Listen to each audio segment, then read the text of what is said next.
छत्तीसगढ़ लोकसभा चुनाव के नतीजों के बाद आए एक फ्लॉप फॉर्मूले की, और वो फॉर्मूला था दुर्ग के दिग्गजों पर भरोसा करके उन्हें दूसरी सीट से उतारने का। दरअसल इतिहास में ऐसा पहली बार हुआ था जब दुर्ग जिले के 4 दिग्गज नेता दूसरे जिलों में जाकर लोकसभा चुनाव लड़े हैं, मगर इन चारों ही नेताओं को बाहर जाकर चुनाव लड़ना बहुत महंगा पड़ गया। देख इस पर एक रिपोर्ट।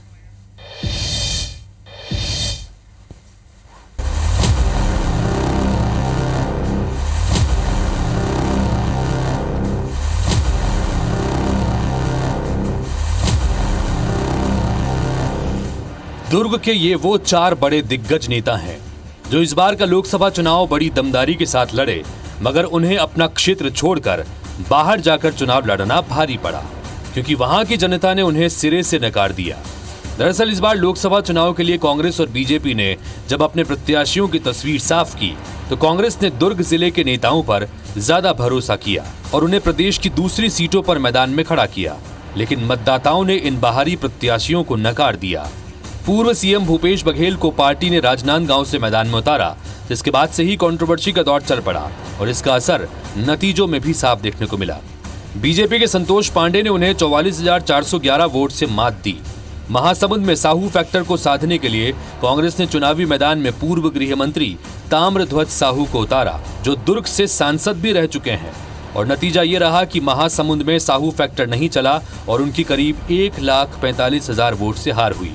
बात एक और दुर्ग के दिग्गज की करें तो कांग्रेस ने देवेंद्र यादव को बिलासपुर लोकसभा सीट से चुनाव मैदान में उतारा। मकसद था यादव वोटर्स को साधने का, मगर उनकी वहां हार हुई। उन्हें बीजेपी के तोखन साहू ने करीब 1,64,000 वोटों से हरा दिया। यही हाल बीजेपी का भी हुआ। दुर्ग वाला फॉर्मूला उनका भी फ्लॉप रहा।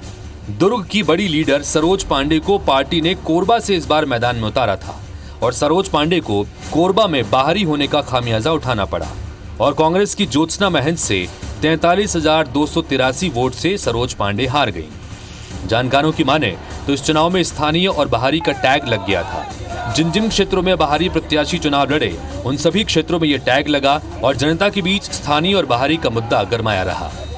उनका नाम सामने आते ही उनके साथ बाहरी होने की बात नत्थी होती चली गई। ये चुनाव के दौरान अलग अलग रूपों में कहीं कम कहीं ज़्यादा ये मौजूद थी और इसका भी असर चुनाव के दौरान रहा है। अब यह प्रयोग था, मजबूरी थी या रणनीति, मगर नुकसान इन नेताओं का ही हुआ क्योंकि इन नेताओं के साथ साथ पार्टी को भी प्रत्याशी चयन के बाद से ही विरोध का सामना करना पड़ा। क्षेत्र के लोकल नेता जो मैदान में सालों से मेहनत कर रहे थे, उनको दरकिनार कर बाहरी को मौका देना जरूर इन नेताओं की हार की बड़ी वजह रही। स्थानीय नेताओं ने, जिन लोगों ने सालों वहां मेहनत की है, उनके समर्थकों ने इन लोगों को, दूसरे क्षेत्र से आए नेताओं को स्वीकार नहीं किया और अपनी ही पार्टी के लोगों के साथ उन लोगों का एक प्रकार से विश्वासघात रहा। इस वजह से ये चारों नेता हार कर घर बैठ गए और इनको जीत नहीं मिली। कुल मिलाकर दुर्ग के नेताओं को बाहर भेजने वाला फॉर्मूला इस बार फ्लॉप साबित हुआ। दुर्ग के इन दिग्गजों को मिली हार का असर इनके भविष्य पर कितना पड़ेगा, ये बड़ा सवाल है। Election desk, IBC 24।